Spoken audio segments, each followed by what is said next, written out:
Buenas tardes, compañeros y compañeras. Los integrantes de este grupo son Ana Camila Balleros, Hilary Cardenas, José Steven Zamora, Camaña Hooperham, Keila Hobson y mi persona Chafesca Calimor. El día de hoy les vamos a exponer sobre las mutaciones ligadas al cromosoma X.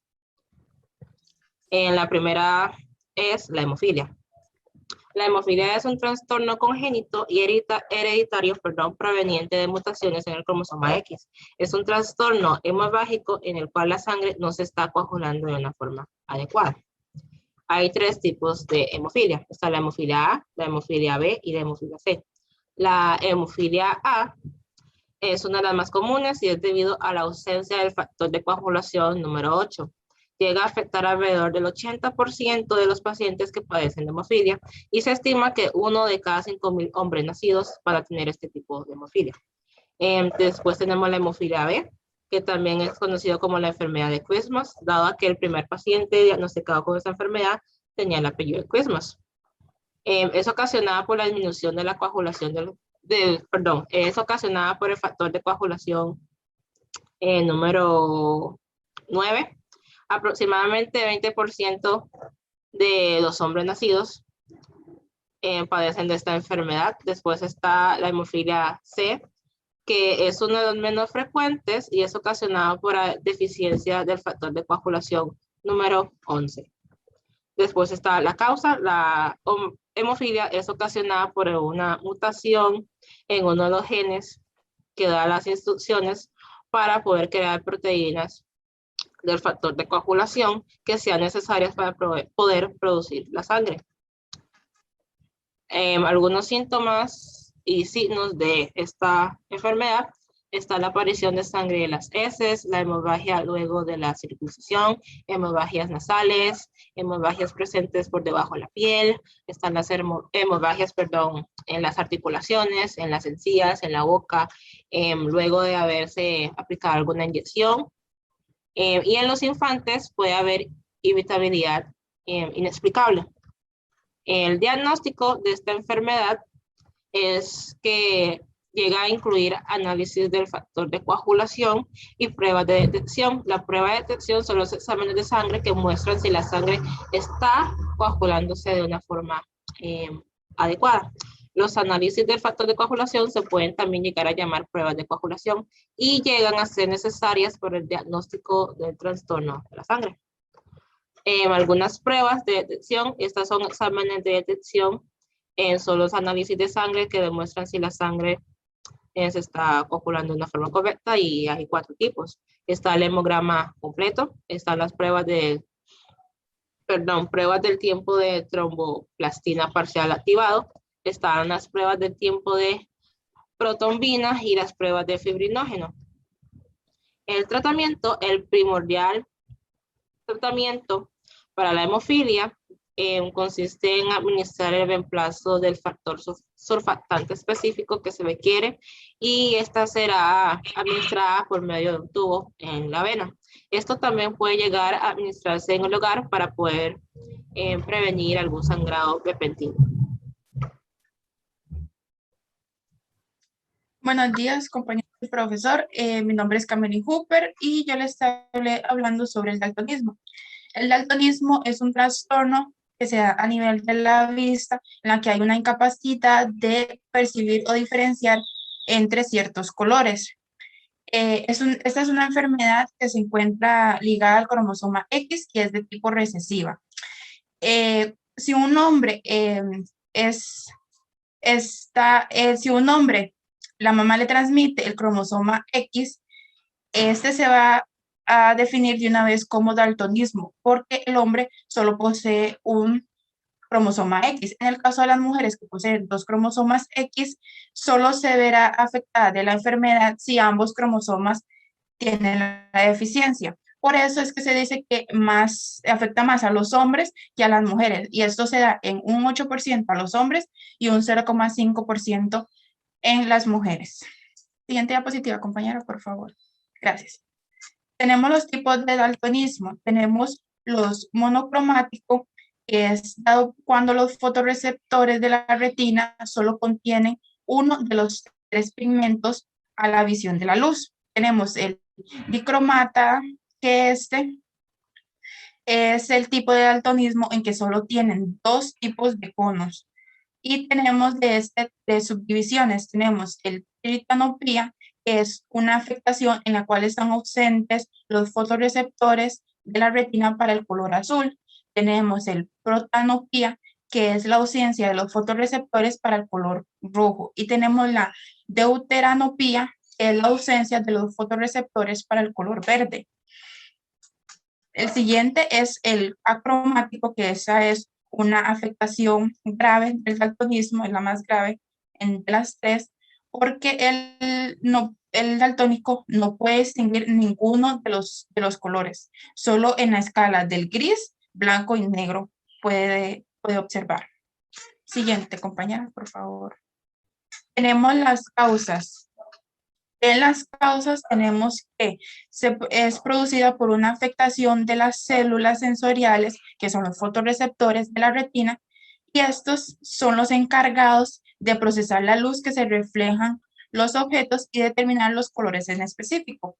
Tenemos que para esto se utilizan dos elementos, los conos y los bastones. Los bastones se activan más que todo en la noche y se utilizan para distinguir en la escala del negro, del blanco y del gris. En cambio, los conos se utilizan durante el día y en ambientes luminosos para distinguir los diferentes tipos de colores. Existen tres pigmentos específicos para cada uno, que es un cono para la luz verde, un cono para la luz azul y un cono para la luz roja.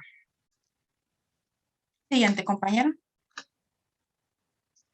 Tenemos los signos y síntomas. Los síntomas van desde el no poder distinguir los colores del semáforo, como no poder codificar alguna señal que tenga colores en específico, como son el del semáforo, que digamos está en rojo, obviamente es no pase, y verde, que es el de continúe.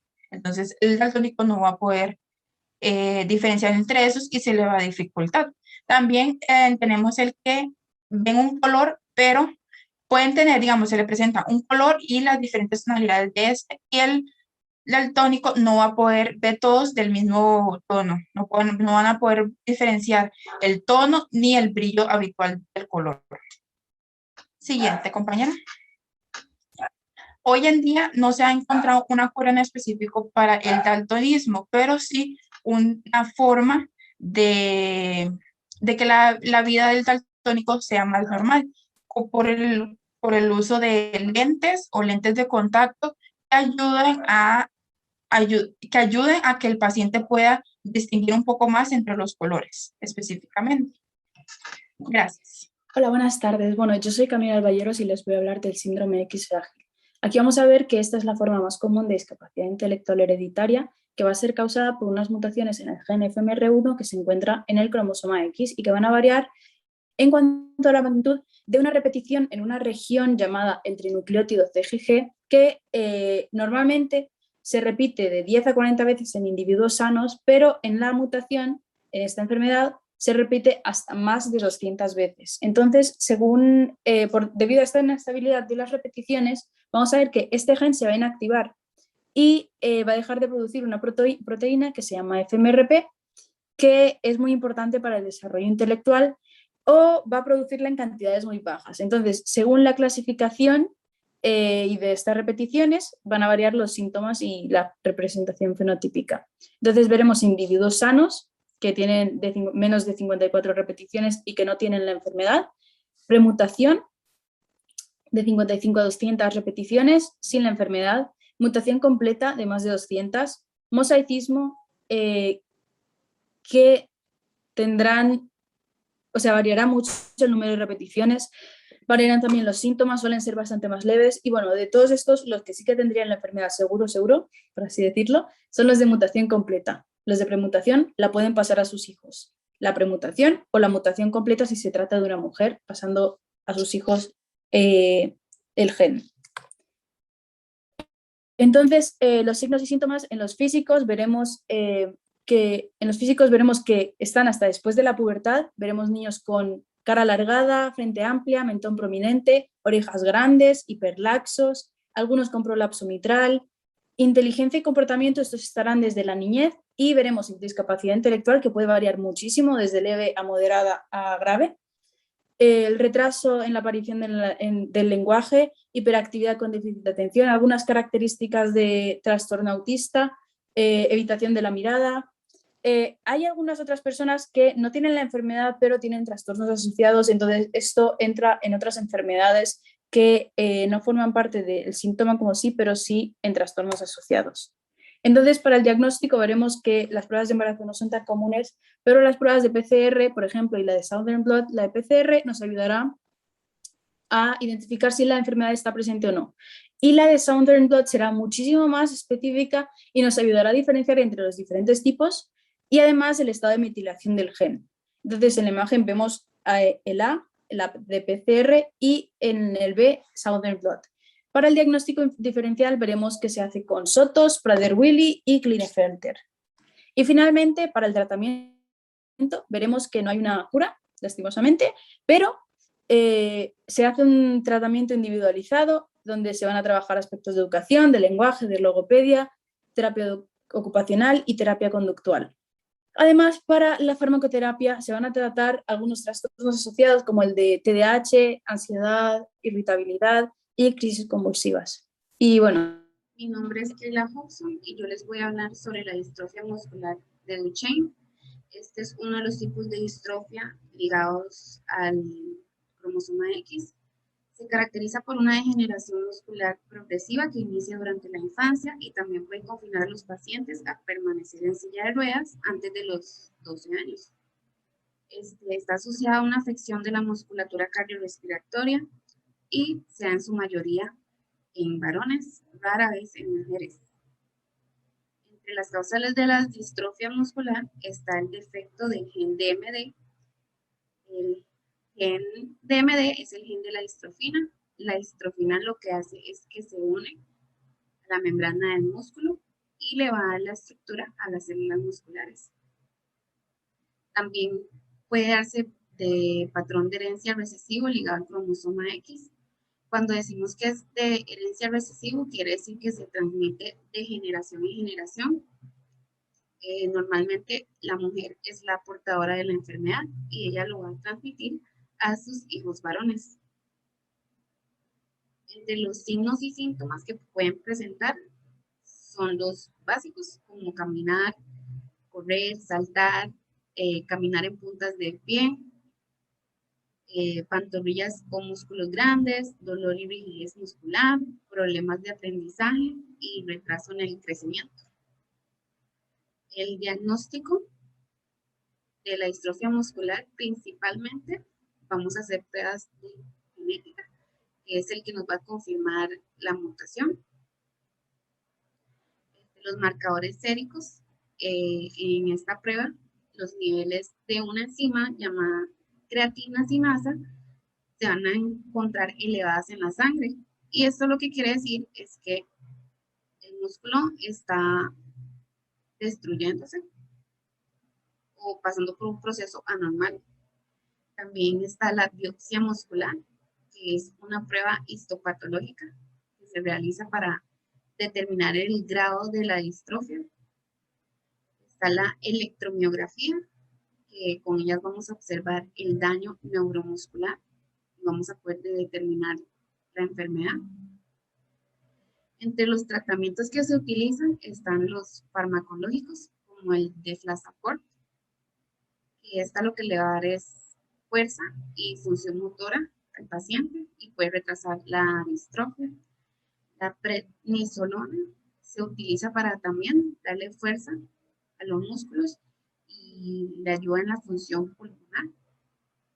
El Eteplirsen se utiliza en pacientes que tienen pocos fragmentos del gen distrofina, que es la que les mencioné anteriormente. Y también están los no farmacológicos, como la fisioterapia, que nos va a ayudar a tener mayor movilidad de los músculos y evitar contracturas. El ejercicios, como natación, estos se hacen en menos de 4 horas. Nutrición. Una buena nutrición es importante porque Normalmente los pacientes van a presentarse con bajo peso o desnutrición. Hablarles sobre la distrofia muscular de Becker. Esta es una enfermedad hereditaria de forma recesiva que se encuentra ligada al cromosoma X. Se caracteriza principalmente por una debilidad progresiva y atrofia de los músculos de los miembros inferiores y afecta principalmente a los hombres.